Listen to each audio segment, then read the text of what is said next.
안 돼요. 목소리는 떨렸지만 그 말은 공기 속에 흩어졌습니다.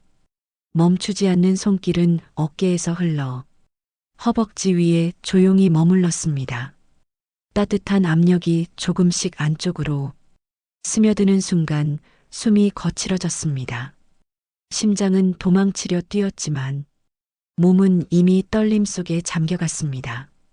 귀끝에 스치는 낮고 부드러운 속삭임. 괜찮아.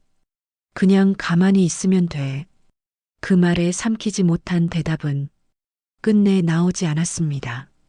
그날 밤 이후 저는 달라졌습니다. 이제부터 들려드릴 제 이야기는 아무에게도 하지 못한 비밀입니다. 안녕하세요. 저는 23살 김수연입니다. 어릴 적부터 집안 형편이 좋지 않아 대학교에 들어온 뒤에도 아르바이트로 생활을 이어갔습니다. 편의점, 카페, 전단지, 배포, 밤에는 학원 보조까지 했습니다. 몸은 늘 지쳐 있었고 눈은 책상에만 닿으면 감겼습니다. 등록금과 월세를 내면 남는 건 손바닥만 한 돈이었죠. 통장 잔액은 늘 바닥이었고 생활비는 늘 부족했습니다. 그 주말 같은 과 친구 민경에게 전화가 왔습니다. 수연아, 오늘 우리 집에 놀러 올래? 저는 잠시 망설이다 동의했습니다. 민경의 집이 크다는 얘기를 예전에 들은 적 있었습니다. 하지만 얼마나 다른 세상인지 그땐 몰랐습니다. 버스를 타고 창밖을 보니 풍경이 바뀌기 시작했습니다. 좁고 오래된 건물 대신 넓은 마당과 담장이 나타났습니다. 정원이 딸린 2층 주택들이 줄지어 있었고 분수가 있는 집도 보였습니다. 민경이 손을 흔들며 다가왔습니다. 이쪽이야 수연아. 그녀는 제 손목을 잡아 웅장한 대문 안으로 이끌었습니다. 철문은 자동으로 열렸고 안쪽에는 정갈한 정원이 있었습니다. 나무와 꽃들이 가지런히 서 있었고 작은 분수가 물을 뿜고 있었습니다. 현관문을 열자 넓고 밝은 거실이 눈에 들어왔습니다. 높은 천장, 빛나는 대리석 바닥, 그리고 한쪽 벽 가득한 창문. 햇살이 부드럽게 스며들어 공간을 환하게 채웠습니다. 그 순간 거실 안쪽에서 한 남자가 고개를 들었습니다. 소파에 앉아 책을 읽던 민경의 아버지였습니다. 그는 책을 내려놓고 천천히 미소 지었습니다. 왔구나. 멀리 오느라 힘들었지? 낯선 인사였지만 목소리는 차분하고 따뜻했습니다. 민경이 소개했습니다. 아빠, 제 친구 수연이에요. 그는 제 얼굴을 잠시 바라보더니 그래, 수연이구나. 환영한다. 그 순간 그의 시선이 천천히 제 몸을 훑었습니다. 짧았지만 뚜렷하게 느껴졌습니다. 심장이 순간적으로 빨라졌습니다. 민경은 아무렇지 않게 저를 소파로 이끌었고 저는 조심스레 자리에 앉았습니다. 민경이 주방에서 가져온 주스 잔을 제 앞에 놓았습니다. 마셔. 그냥 집에 있는 거야. 저는 고개를 끄덕이며 잔을 받았습니다. 달콤한 맛이 입안에 번졌지만 어딘가 긴장감이 남아 있었습니다. 그는 다시 책을 읽었지만 가끔씩 시선이 머물렀습니다. 그 눈빛은 길지 않았지만 분명 무언가를 전하고 있었습니다. 이야기가 궁금하시다면 좋아요, 구독, 댓글 부탁드립니다. 여러분의 작은 클릭이 다음 이야기를 이어가는 큰 힘이 됩니다. 햇살이 기울고 시계 초침 소리가 또렷해질 즈음 민경이 말했습니다. 이제 슬슬 가야 하지 않아? 저는 자리에서 일어나 오늘 불러줘서 고마워 했습니다. 현관 쪽으로 향하자 그가 부드럽게 다가왔습니다. 오늘 와줘서 고맙다. 민경이도 즐거웠을 거야. 저는 작게 고개를 숙였습니다. 잘 대해주셔서 감사합니다. 그가 시선을 맞추며 물었습니다. 혹시 생활이 힘들 때가 있지 않니? 저는 잠시 망설이다. 네, 조금은요. 하고 대답했습니다. 그는 고개를 끄덕이며 말했습니다. 학생이 혼자 감당하기엔 힘들지. 돈이 필요할 땐 언제든 말해도 돼. 그 순간 그 눈빛이 다시 제 몸을 훑고 지나갔습니다. 등줄기를 타고 낯선 기운이 스쳤습니다. 저는 시선을 피하며 감사합니다 하고 고개를 숙였습니다. 집을 나서며 차가운 공기가 피부를 스쳤지만 마음은 묘한 무게로 눌려 있었습니다. 며칠 후 등록금 고지서를 보며 그의 말이 떠올랐습니다. 그리고 휴대폰을 든 제 손끝이 천천히 떨리기 시작했습니다. 며칠이 지났지만 생활은 나아지지 않았습니다. 아르바이트로 번 돈은 월세와 공과금에 사라졌고 책상 위의 등록금 고지서는 매일같이 시선을 붙잡았습니다. 통장 잔액은 한 자릿수로 내려앉아 있었고 휴대폰 요금 청구서마저 날짜를 재촉하듯 도착했습니다. 저녁이 되자 머릿속에 떠오른 건 며칠 전 들었던 한 문장이었습니다. 돈이 필요할 땐 언제든 말해. 그때는 대수롭지 않게 넘겼지만 지금은 묵직한 울림으로 다가왔습니다. 저는 한참을 망설였습니다. 전화기를 집어들었다 내려놓기를 반복했고 심장은 이유 없이 빠르게 뛰었습니다. 그러다 결국 화면을 켜고 연락처를 눌렀습니다. 수연 학생, 무슨 일이니? 낯익고 낮은 목소리가 들려왔습니다. 혹시 오늘 저녁에 잠깐 뵐 수 있을까요? 잠시의 침묵 끝에 그래, 오늘 저녁 집으로 오렴. 마치 기다리고 있었다는 듯 차분한 어조였습니다. 밤이 되자 버스를 타고 그 동네로 향했습니다. 대문 앞에 서자 자동문이 부드럽게 열렸고 정원은 어둠 속에서도 깔끔하게 가꿔져 있었습니다. 현관을 열고 들어서자 따뜻한 조명이 거실 전체를 밝히고 있었지만 민경의 웃음소리는 들리지 않았습니다.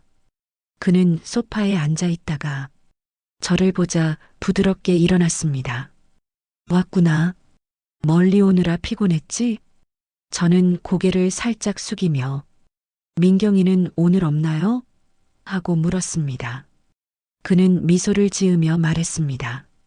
응, 친구들과 외박한대.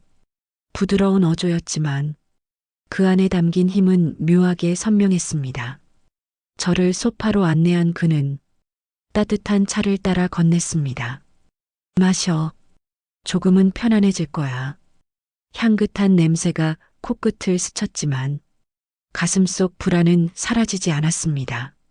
잠시 대화가 오간 뒤 그는 제 생활에 대해 물었습니다. 아르바이트는 어때? 학교는 잘 다니고? 저는 짧게 웃으며 현실을 이야기했습니다. 버티고는 있지만 쉽진 않아요. 등록금이랑 생활비가 항상 빠듯해서. 그는 고개를 끄덕이며 제 눈을 잠시 바라보았습니다. 내가 애쓰는 건 알겠다. 하지만 혼자서 버티다 보면 무너질 때가 올 거야. 그 말에 저는 숨을 고르며 대답했습니다. 그래도 어떻게든 해보려고요. 그러자 그는 잔을 내려놓고 조금 더 진지한 표정으로 말을 이었습니다. 수연아, 내가 도와줄 수 있다. 대신 우리만의 약속이 필요하다.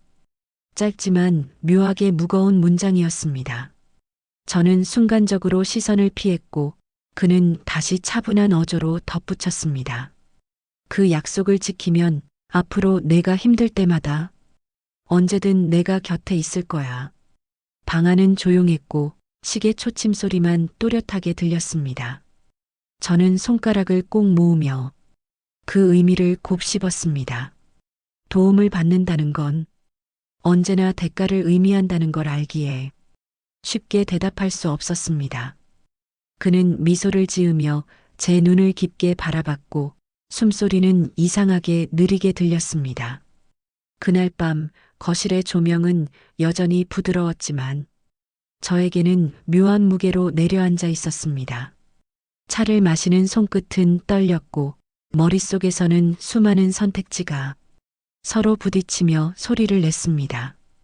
그날 이후 저는 한동안 마음이 복잡했습니다. 거절한 것도 아니고 그렇다고 수락한 것도 아닌 대화. 그 애매한 경계 위에 제 하루가 놓였습니다.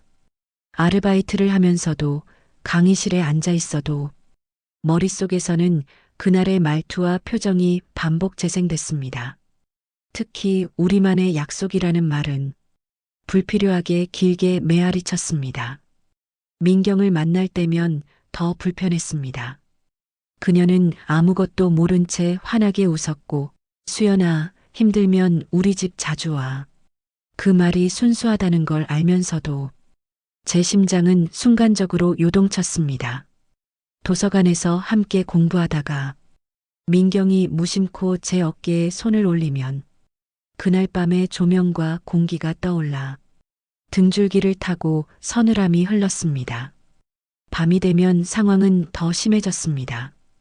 이불을 덮고 누우면 방 안의 조명이 서서히 어두워지는 듯한 착각 속에서 저는 그날의 대화를 다시 떠올렸습니다. 힘들 때마다 내가 곁에 있을 거야. 그 목소리가 귓가를 스치면 제 손끝은 자신도 모르게 이불을 더 꼭 쥐었습니다.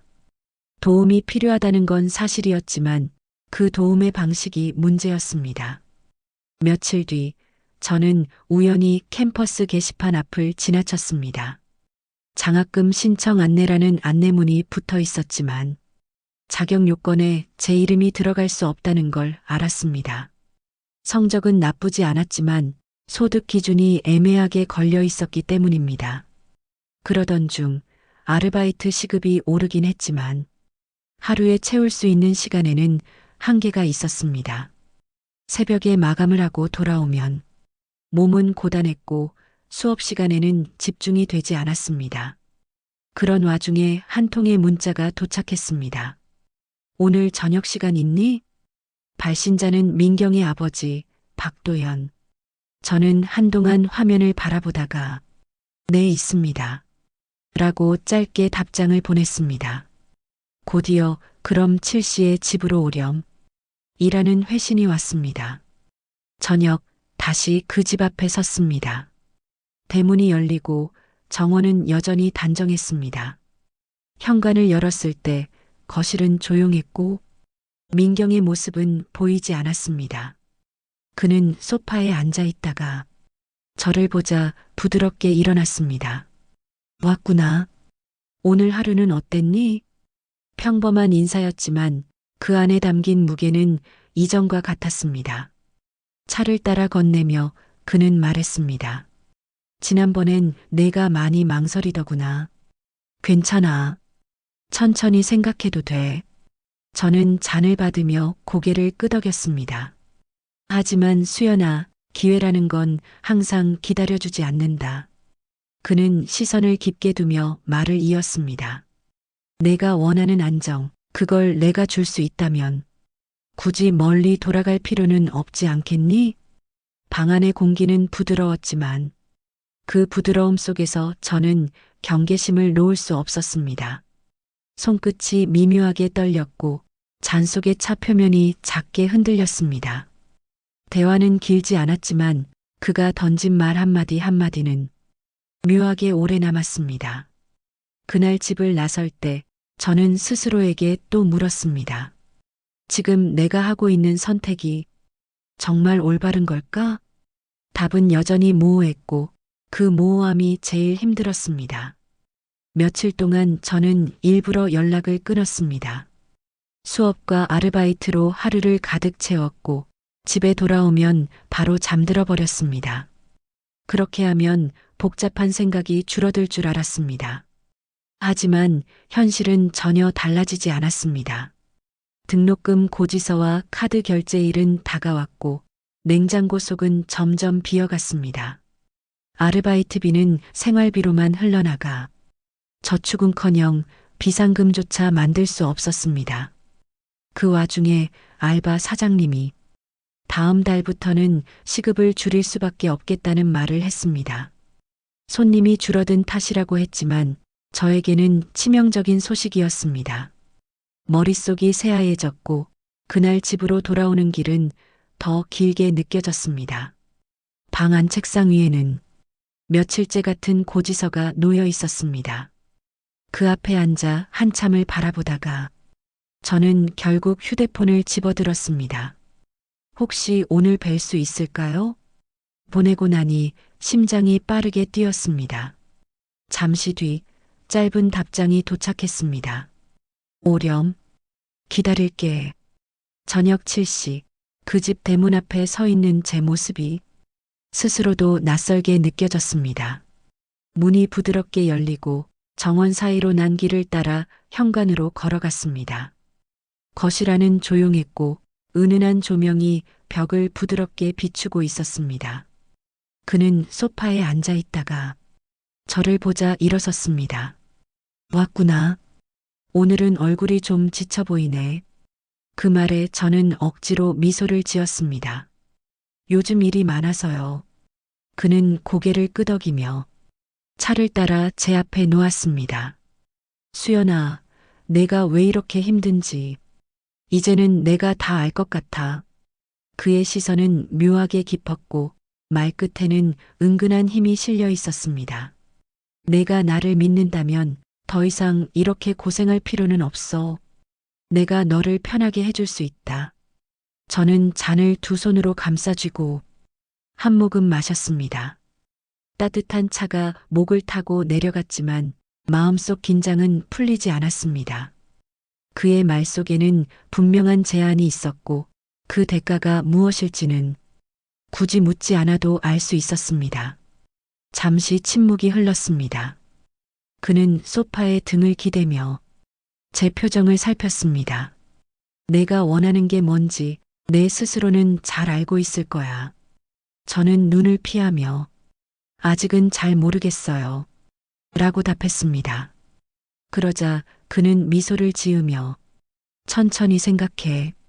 하지만 너무 늦으면 기회는 사라진다. 라고 말했습니다. 그날 대화는 길지 않았습니다. 하지만 집으로 돌아오는 길, 머릿속은 더 복잡해졌습니다. 도움을 받으면 당장의 고통은 줄어들겠지만 그 이후가 문제였습니다.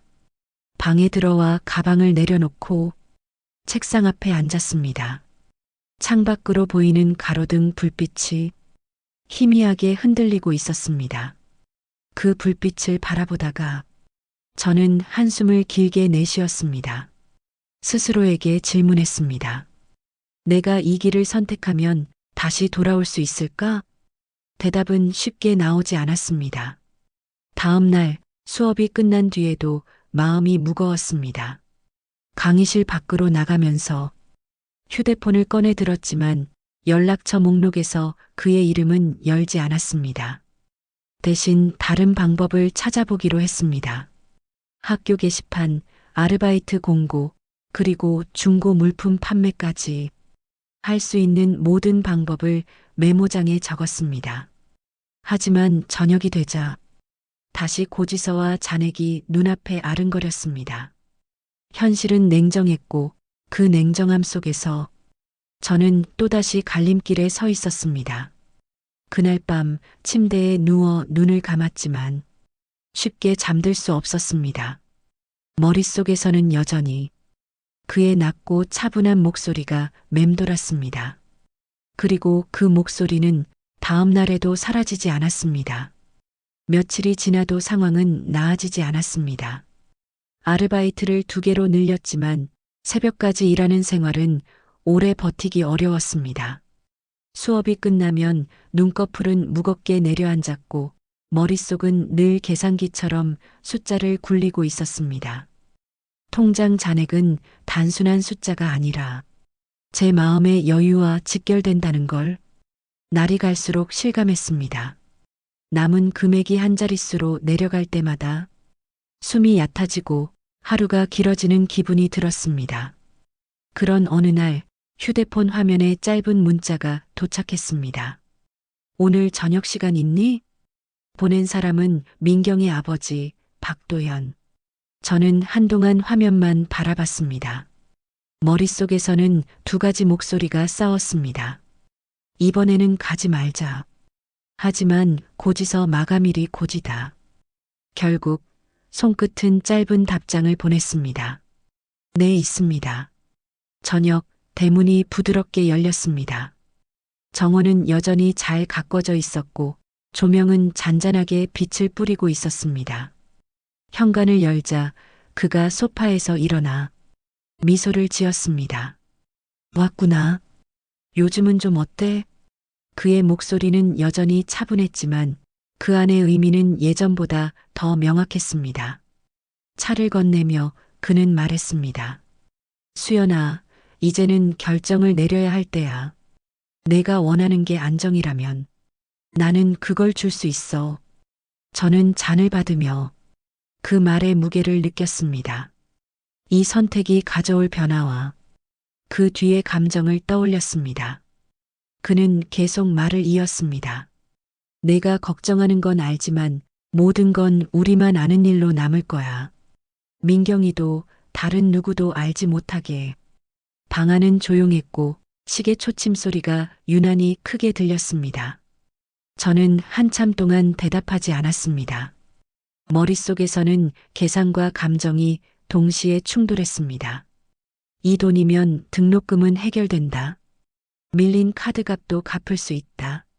하지만 그 대가는 무엇일까? 결국 저는 잔을 내려놓았습니다. 아저씨, 전 아직 잘 모르겠어요. 그 말에 그는 잠시 미소를 거두었습니다. 하지만 곧 다시 차분한 표정을 지었습니다. 괜찮아. 생각할 시간은 줄게. 하지만 너무 오래 고민하면 기회는 금방 사라진다. 그날 집을 나서며 저는 스스로에게 다짐했습니다. 오늘로 끝내자. 다시는 오지 말자. 그러나 현실은 그 다짐을 쉽게 무너뜨렸습니다. 며칠 뒤 예상치 못한 병원비와 급작스러운 생활비 지출이 겹쳤습니다.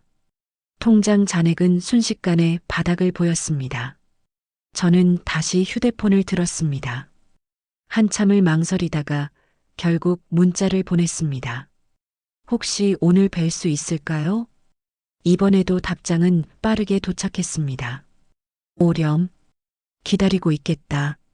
그날 밤 거실의 조명은 따뜻했고 차양은 여전했습니다. 대화는 길지 않았지만 그가 건넨 봉투의 무게는 묵직했습니다. 집으로 돌아오는 길 손에 든 봉투가 현실적인 안도감을 주었지만 마음속 깊은 곳에서는 이 선택이 가져올 파문이 점점 커지고 있었습니다. 다음 날 등록금을 납부했고 밀린 공과금을 모두 처리했습니다. 숫자가 0으로 초기화된 고지서들은 책상 위에서 더 이상 저를 압박하지 않았습니다. 하지만 거울 속 제 표정은 밝지 않았습니다. 눈가에 남은 그림자가 이제 쉽게 사라지지 않을 것 같았습니다. 시간이 흘러도 그날 밤의 공기와 조명, 그리고 손끝의 떨림은 제 안에 남았습니다. 현실의 무게와 심리적 대가 사이에서 저는 매번 같은 갈림길에 서게 될 것 같았습니다. 어쩌면 저는 이미 답을 알고 있었는지도 모릅니다.